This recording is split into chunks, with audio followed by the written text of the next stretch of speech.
at the time, and they couldn't have taken the chance to make the film for what it was going to cost. And so it was in a way, it was a very important movie for me to try to make, and in a way, it was a good thing it was canceled. It was almost like a how should I say? It was a good sign that it was canceled, because I had to rethink the film. The film had to be in a, maybe we were too arrogant about it in a way, the way we were approaching the production. It had to be in a humbler style.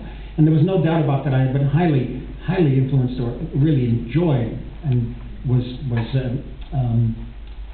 influenced by Rossellini's La Prise de Pouvoir by Louis XIV, and also by his Socrates, and then of course by Pasolini's Accattone, and of course his Gospel according to Matthew. Any of the Trilogy of Light films Pasolini made. I like the sense of authenticity in it, and a simpler style. Cammina too, Romano Olmi's film. And so in a way I realized that's the way the picture had to be made, and we were able to raise the money at a certain point in 1987, and we came here back to Morocco to the same locations that we had scouted in '83. Almost at the same places, and we worked out of Marrakech. There's a small village called Nast, about 25 miles out, and we shot.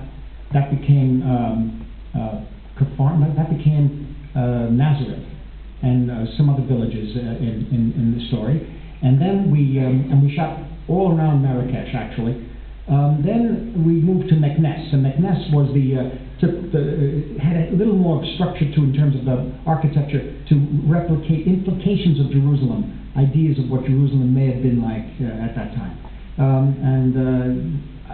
That was our location shooting here. And we had a schedule, I think, of 45 days, and then I don't know what happened. We started shooting at the end of September, and somehow we finished the day before, or 2 days before Christmas, to the 23rd. But we didn't stop shooting; we just kept shooting every day, because the weather was changing. It was a complicated film to make, and it was at that time, for an American budget, very low American budget. At that time, $7 million, and then was picked up the distribution by Universal Pictures.